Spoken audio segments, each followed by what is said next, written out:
it just reminded me so much of what you and I've talked about, how people are longing for a connection and to be in person. And so we're thinking about resurrecting the dinners for 8.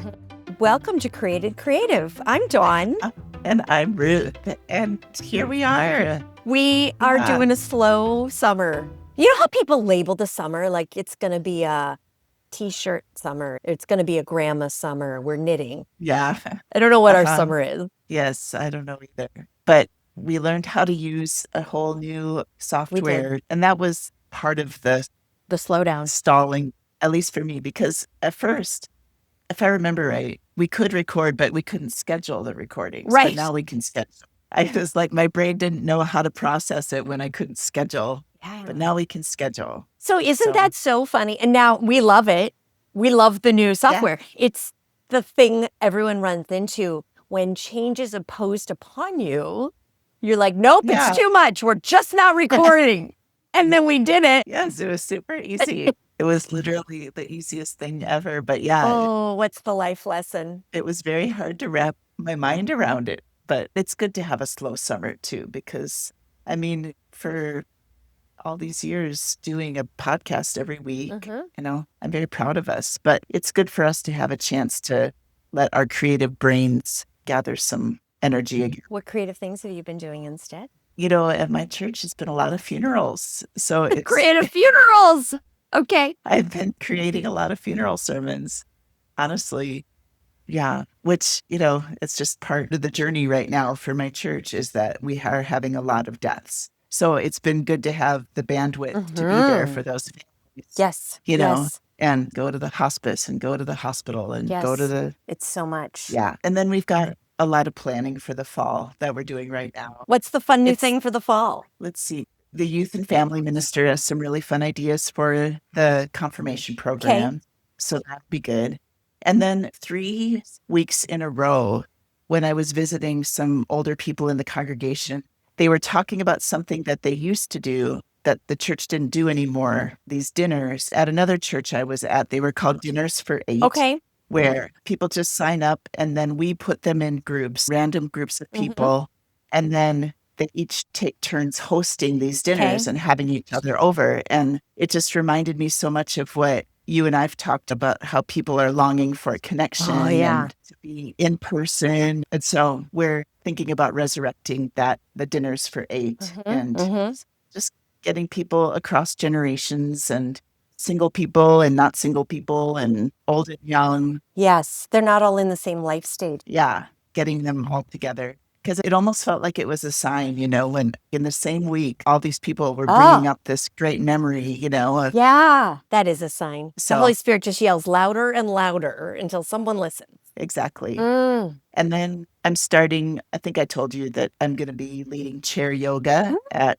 my church this fall. Yes. So that'll be fun and some new Bible studies. So it'll be busy, but good. How about you? You've made some big decisions lately. I have. Stay on fall planning.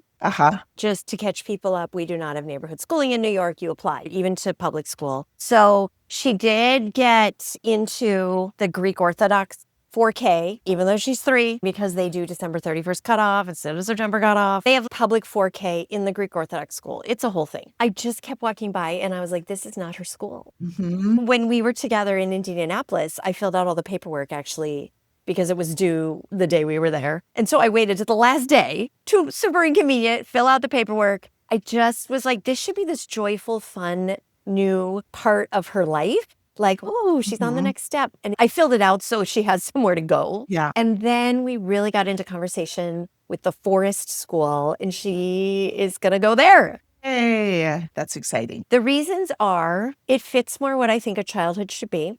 It is super, super uncommon to do nothing. Like no 3 and 4-year-old is just hanging out at home with their mother or father. That is just not done in New York. And so she needs to go somewhere she is expected to have certain skills. And because there is 3K and 4K, she needs to track with the school and learn some things. So they let me do 3 days a week.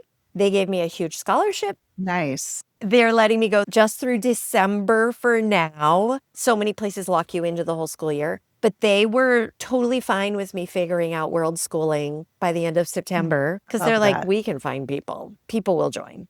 And also they said, if you come back in March, let us know. Not that there's so much turnover, but they just said people start to just more and more live at their other home. And so they're just not there. And there might be a spot. So I love that it's really just social emotional learning, being in a group, playing in the mud.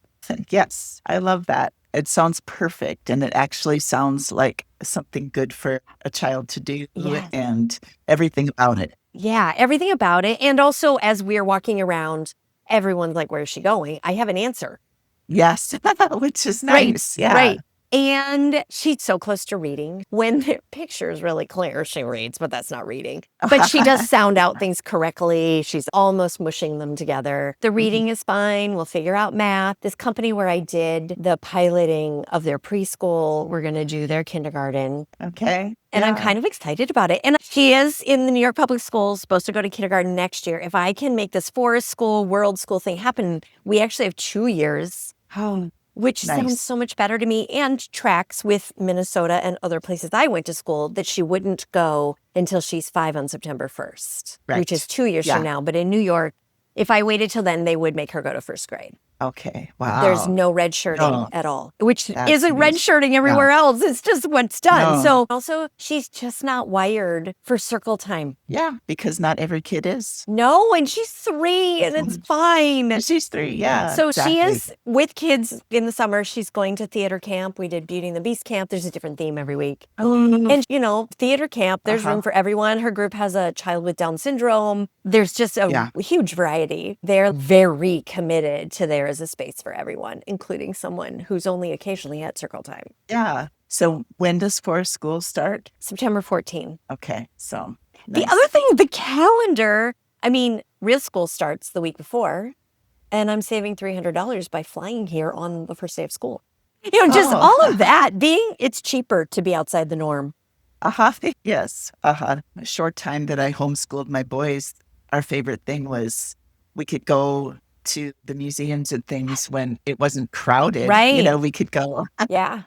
When not everybody was there. Right. And I don't know if this is a sign. I've been running into the homeschool family from my building more and more often. And she's always just like, not pressuring me, but just pointing out as a data point, we don't have to rush around. We're going to do our big fun summer things in September. Yeah. Oh, yeah. I'll never forget, we had this one day, a friend of our family had died. And so they asked me to do the funeral up in Nebraska. We were living in Texas at the time. And so the boys and I went up there, did the funeral. And then on the way back, we stopped at the Omaha Zoo. And it was the middle of the week.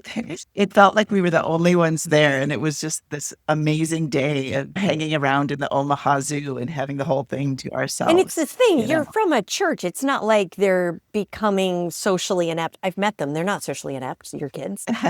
We're plugged into communities, but then when you want no crowd, you can. Yeah, exactly. So I'm very happy that you found something that feels like a good fit for her. I really also appreciated that the head of the entire thing could spend 45 minutes with me during her visit day. And it felt like I can get a hold of her and I can easily talk to the teachers because they're just in the park. And, it's not like a school building and it's hard to access. I want more access to her. She's an unreliable reporter at age 3. And I want to be able to access the person in charge. Let's problem solve together. I want to access the teachers, not be annoying. Just know that I could. Yeah. Mm-hmm. I want to be helpful, Totally actually. No, that sounds amazing. As opposed to handing them over, they're in this brick building and you get them back at a certain time. Yeah. When she's 3 years old. When she's 3 years, and was supposed to do it last year at 2. I know it's a very good thing for a lot of people. It is not the right match for us. Boy, I have to say, you put in a lot of hard work looking. I think we've applied to nearly 20 schools. And it's not that she's being rejected. It's that I live in an area, they have built a lot of housing and not built enough schools. And so she was assigned a school that was 47 minutes away. Yeah, that's ridiculous. Yeah. So that's kind of how that all played out. Okay. And then when she got one closer, I just wasn't feeling it. Mm-hmm. That was the Greek Orthodox. The Greek Orthodox. Mm-hmm. What a system. Just to learn that whole system. So a challenge. Yeah. And if you are a full-time working person, then you have to find something. And then people get settled into schools, and then all the discussion about the after school, there's a combo of like what's in the building, and then lots and lots of organizations will come pick up the kid and walk them to another location, which her theater school will do. But there's every kind of chess camp, robots, French, everybody's coming to pick up kids and walk them somewhere till 6 o'clock. It's fascinating. So that has been much of it. We've also enjoyed our membership at the Botanic Garden. We've enjoyed theater camp, all the things. And we enjoyed that you met us in Indianapolis. We had a meetup and did not document it in any way. I know. Except one picture of fireflies. Yes, which is rare. We're better at documenting things. But we're having a 1990s summer. That's what this was supposed to be. That's what it was. That was what it was labeled, a 1990s summer. That's what we're doing. I like it. So we didn't tell the story about how you tried to leave New York for several days, and I was just driving the whole time. It took me 32 hours to get there. Like, it was several days. And we did go home to sleep. I just took a risk and was like, this is not going at 6 a.m. We're going to figure something else out. But I kept researching if we could fly to a different city and Ruth pick us up. And so as you're moving and taking a shorter trip, you left after us, driving from northern Minnesota to Indiana. We were trying to fly and you got there first. Yeah. And I stayed with a friend overnight in Stillwater. And I was picturing it if they were making a movie of our experiences, that here's you with a toddler, flight delayed. There's me in my car singing along to songs. Like having such a nice time. Yeah, such a nice, peaceful time. He's a very good traveler. The first 24 hours. The worst was there was a weather delay. So the airport was super packed. Then we finally get a plane on day 2. And then we get on the plane. They're pulling out and then mechanical issue. So we had to get back off. And then they were like, they can just fix this plane. So we're not going to unload the underneath. Major problem for me. I never give up my stroller. I specifically have a stroller that will go in the overhead bin, but this was a tiny plane. It would not fit. No one could put nothing bigger than a personal item in the overhead bin. So I don't have my stroller. She's like all keyed up to take a nap on this flight. Yeah. And then we're just in this loud, crowded airport, no stroller. Oh, terrible. Miserable. One of my top 5 worst moments of her life. Because then also I'm carrying the 3 bags that we had been carting around with the stroller. I'm carrying 3 bags. I can't carry her. I did pick her up. I don't even know how I got that strong. Then I actually got the female co-pilot to go under the plane and get the stroller. Then it's clear that someone's going to get something for me. I'm with this totally dysregulated toddler who is super normal. Anyone would struggle. Out of her schedule, out of her context. So loud. She's very well trained to sleep in the stroller, and we don't have it. So hard toddler, 3 bags. I'm so overmaxed. And this man comes up to me to ask me how I got them to get me something. And he was like wanting tips. And you were on the phone and to me I was at the on the phone with you. So it's so beyond. I am so triple busy. How dare you think I'm going to take care of you? I made an Instagram reel about it of like, I actually said, I'm sorry, I cannot take care of you right now. I couldn't even believe it. You could hear him on the phone. And like he was that I on the phone, dysregulated toddler who's doing so well, but just not okay. And 3 bags that clearly, I mean, I can carry them. I had planned to walk on the plane with them, but not have them for 3 hours. So that means I can't chase her around because of the bags. He thinks and I'm on the phone. Why would I possibly want to help you? It's crazy. And I don't care what's in your freaking bag. You have your personal item. I do not know what's in your bag, but it is not as important as the stroller. I don't even care what's in there. No. And after all that, I got there in time to pick you from the airport. And I had planned to be there a whole day without you. And I had looked up the bus schedules. I was like, ooh, I'm going to use public transit. It's going to be so fun. Because I am part of a apartment swapping app. Longtime listeners will remember we went to Spain. So we did this in Indianapolis. We were in someone's home and we had to let her know I'm a whole day late. And then I stayed a day late. But Once we were there, it was great. But Ruth went to a Lutheran event and never entered the building. Nobody knew I was at the Lutheran event, but I was really glad I got to see you. So we had our own Lutheran event. We had our own Lutheran event in this little house of somebody that we swapped. Yes. And exactly. I didn't go to much of it. I spoke, and then I went to snippets of like 2 things, and then the banquet. Yeah. And you got to talk with a lot of people. Those events for me are about talking to people in the hallways. Yeah. And the main reason I went was I wanted to hang out with you and Lucy. So we've all accomplished our goals. Yeah, exactly. So it was a good... Okay, also on the way back, again, it took like 14 hours. But first of all, Indianapolis Airport has this sensory room meant for autism people. We just went in. I mean, no one asked why we're there or proof of anything. So we were there for 6 or 7 hours, which was helpful because she was contained and it was quiet on purpose. It's the sensory room. And then... I'm so glad you found that. Yes. And then all these people who were acting like it's the worst thing ever that we're waiting, then would turn around and see us and be like, oh, okay. It is worse for us. Stop with your moaning.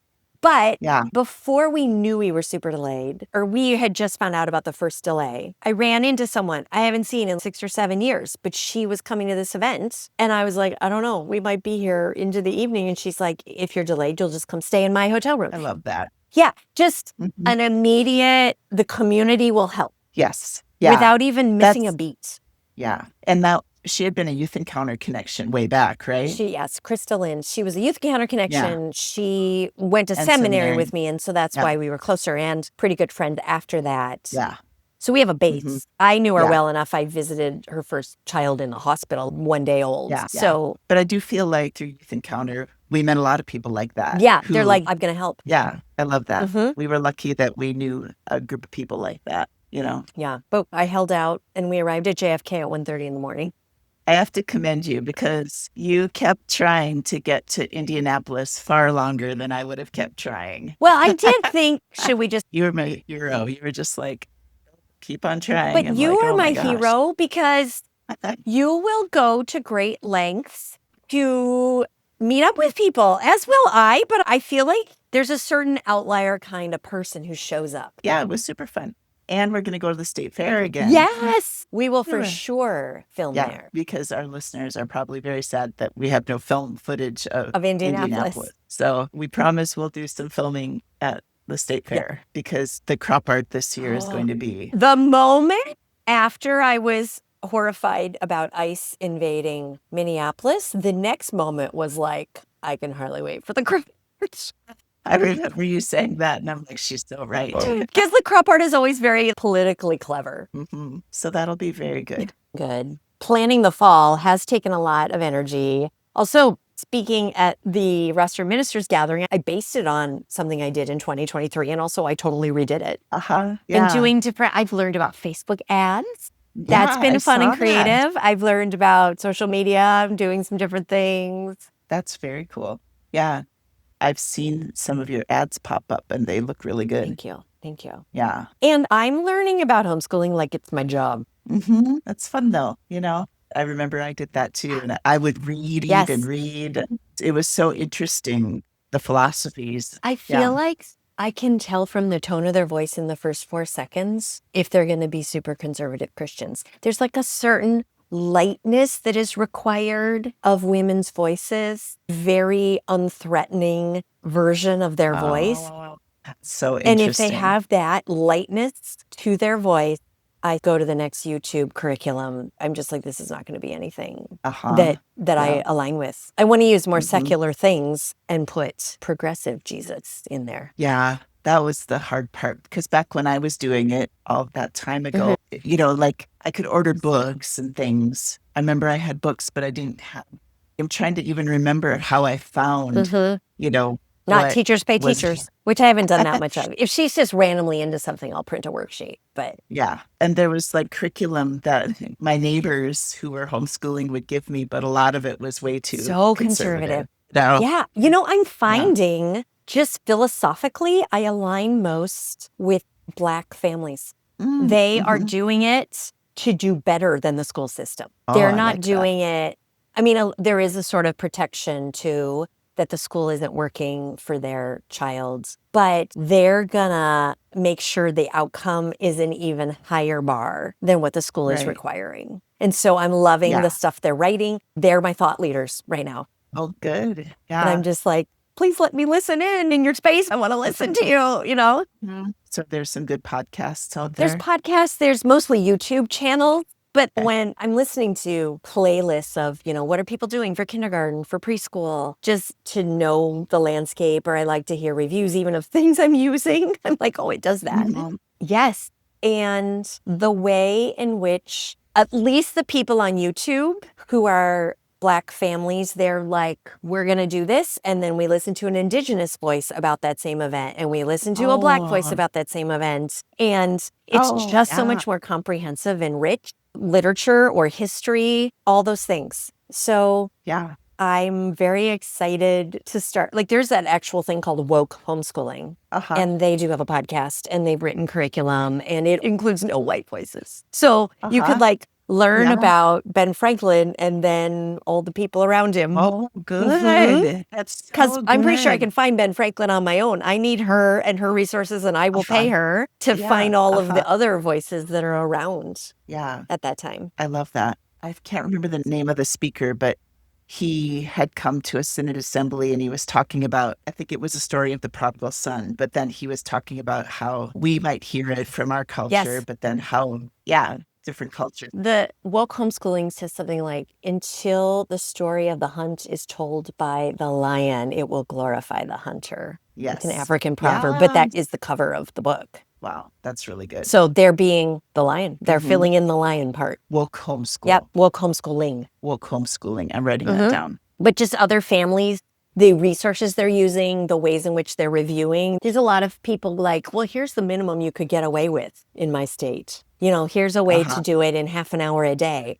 Don't do anything formal till they're 7, like all this 6 or 7. And I'm like, nope, I'm the opposite. She's nearly reading and we only work on it. Hardly at all. Yeah, you know, I still don't really even understand unschooling, you know? Yes. Because you hear stories about people who their kids just reveal what they want to learn about. But if I had done that with my boys, they would have just wanted to learn about their video games. Right. You know? And how are you joining the civic conversation? That's the way I think about it. And that's something out of classical homeschooling. But what is the established wisdom out there so you can enter into it? And like at her level, we read Little Red Riding Hood before we went to the marionette show that placed Little Red Riding Hood in Harlem locally. Like it was a play on a book, but she needed the source material. And of course you could just attend, but I'm about, you should know what's there before you riff on it. Yeah, right. I think it would still be cool to talk to an unschooler. I feel like I don't understand it. Yeah. And so it would be cool to have the perspective. Yes, because we contacted one, it didn't work out. Yeah. It's illegal in New York, so I don't have any of them around me. Yeah, in Texas, you could literally do anything you wanted to do. All you had to do was withdraw them from school. Which is why it's illegal in New York. Yeah. I mean, I don't recommend. I think it's good to have benchmarks and things, you know. Yeah, there's lots of check-ins, and I'm just like, why are you mad about the check-in if you're doing it? If you're truly schooling, this should not be a problem. No, yeah. So if any of our listeners know some unschoolers, so the podcast, we're just kind of getting our feet under us again and figuring out. It will come back. We've got actually quite a few episodes in the can right now that we just aren't quite sure when we're going to be releasing them, but they will be released. Yes, they will be released. Yes. And they're real good. So keep us so we pop up in the feed of Spotify when they come out. Well, you found this one, so clearly we are. Yeah. A break has been good too. Yeah, I miss you though. That's the problem. I know. That's the only problem. But having a different rhythm in the summer has been good. Having different creativity. So, thank you for joining us for Created Creative. We're so glad that you could join us, and we are so excited to share more episodes with you again soon. We hope that your summer has been a time for some rest and renewal and creativity. Join our Patreon. We'll meet there again soon as well. Yes, our Patreon, and go create something. Go create something.